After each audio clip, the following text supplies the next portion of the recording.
Assalamualaikum warahmatullahi wabarakatuh. Nama saya Salsabila Ivana Surya Putri dengan NIM 432190101119. Pada video kali ini saya akan mengajarkan kepada kalian bagaimana cara melakukan uji regresi sederhana dan uji regresi berganda. Video ini ditujukan untuk memenuhi tugas pada pertemuan ke-12 mata kuliah Statistika Bisnis dengan dosen pengampu Ibu Erna Setiani. Langsung saja kita mulai videonya. Pertama yang harus kalian lakukan adalah menyiapkan data sekunder yang sudah lolos uji asumsi klasik. Di sini saya memiliki data sekunder yang sudah lolos semua uji asumsi klasik. Yang diantaranya ada uji normalitas, heterokedastisitas, uji multikolinialitas, dan autokorelasi. Di sini saya akan menjelaskan terlebih dahulu mengapa variabel saya hanya ada dua. Variabel X saya hanya ada dua dikarenakan data saya sebelumnya tidak lolos uji multikolinialitas, sehingga saya melakukan pengobatan yang dimana mengharuskan saya menghapus variabel X3 NPM sehingga membuat data saya menjadi normal. Oke, langsung saja kita melakukan uji regresi sederhana. Pertama-tama yang harus kalian lakukan adalah kita akan melakukan analyze, kemudian regression, lalu linear. Di sini kita akan memasukkan trans harga saham di bagian dependen, lalu untuk X1 row di independen. Pada uji asumsi klasik, kita akan menggunakan data terbaru yang dimana trans harga saham merupakan variabel terbaru setelah kita melakukan uji asumsi klasik. Kemudian pada uji regresi linear sederhana ini, kita akan melakukannya secara bertahap atau partikal yang dimana kita akan memasukkan variabel independennya itu satu persatu. Pertama-tama kita akan menggunakan variabel X1 row, setelah itu baru kita melakukan X2 row.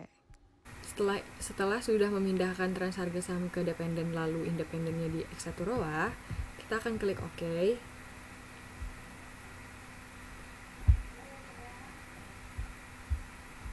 Kemudian kita akan melakukan hal yang sama pada X2 row dengan cara yang sama, yaitu klik analyze, kemudian regression,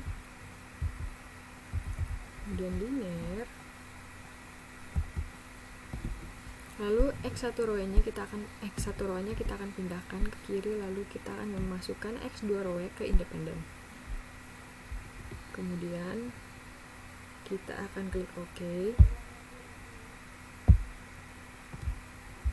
Di sini saya tekankan lagi mengapa saya hanya mempunyai dua variabel X, dikarenakan variabel X3 saya tidak lolos uji multikolinialitas sehingga mengharuskan saya untuk menghapus variabel tersebut dan menjadikan data tersebut menjadi normal. Setelah itu, sini saya akan membacakan interpretasinya ya, teman-teman.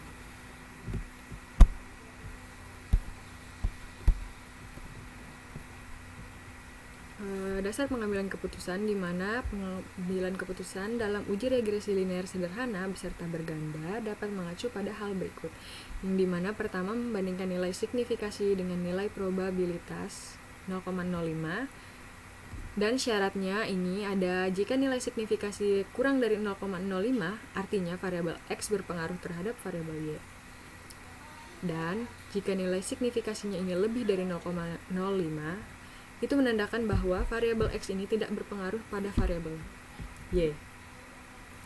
Pada hasil output saya, hasil uji regresi sederhana dan output saya, di sini kita melihat bahwa koefisien X1 saya itu sebesar 0,109, yang dimana itu lebih dari 0,5, sehingga dapat disimpulkan bahwa variabel row atau X1 ini tidak berpengaruh terhadap variabel harga saham atau variabel Y. Kemudian di sini kita akan melihat variabel row-nya. Untuk melihatnya kita bisa melihat di output. sini saya akan membacakannya. Berdasarkan nilai signifikasi dari tabel koefisien diperoleh nilai signifikasi sebesar 0,156 yang dimana itu lebih dari 0,05. Di sini kita bisa lihat nih X2 ROE signifikasinya 0,156 yang dimana itu lebih dari nilai probabilitas 0,05 sehingga dapat disimpulkan bahwa variabel ROE X2 tidak berpengaruh pada variabel Y atau variabel harga saham. Kemudian kita akan melakukan uji regresi berganda. Uji regresi berganda ini kita bisa melakukan dengan klik analyze. Kemudian sama seperti tadi, klik regression kemudian linear. Lalu di sini kita akan reset terlebih dahulu dan memasukkan lagi trans harga saham ke dependent. Namun pada tahap ini kita akan memasukkan semua variabel X kita ke kolom independen. Langsung dimasukkan saja kedua-duanya. Apabila di data kalian memiliki variabel X3, kalian bisa langsung memasukkan data tersebut ke independen. Digabung aja ya teman-teman. Oke, langsung kita klik independen. Pindahkan ke sebelahnya, lalu kita klik OK. Sehingga akan keluar output seperti ini, dimana pada output linear berganda ini bentuknya seperti ini ya teman-teman.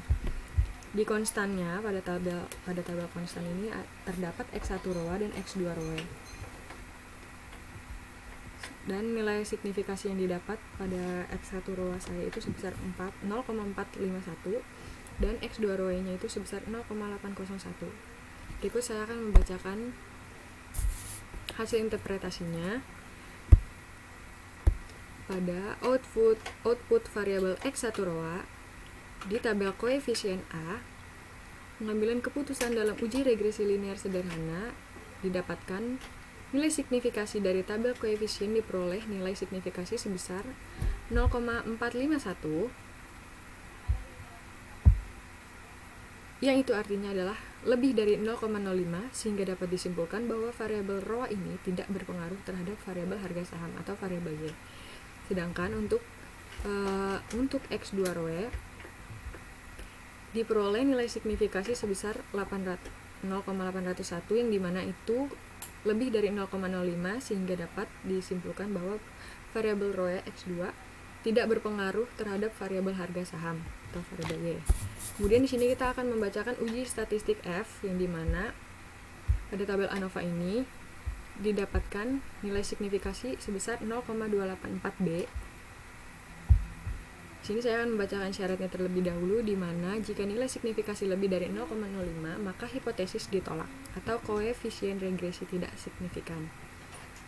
Dan syarat kedua itu di mana jika nilai signifikasi kurang dari 0,05 maka hipotesis itu diterima atau koefisien regresi signifikan. Pada pengambilan keputusan diketahui bahwa nilai signifikasi dari penelitian saya ini sebesar 0,284B yang dimana lebih dari taraf signifikasi yaitu 0,05 sehingga dapat disimpulkan bahwa hipotesis saya ini ditolak. Yang berarti variabel independen saya secara bersama-sama tidak memiliki pengaruh yang signifikan terhadap variabel dependen atau trans harga saham. Kesimpulannya adalah tidak ada variabel independen yang berpengaruh terhadap variabel dependen berdasarkan pengambilan keputusan dari probabilitas 0,05 dan uji F.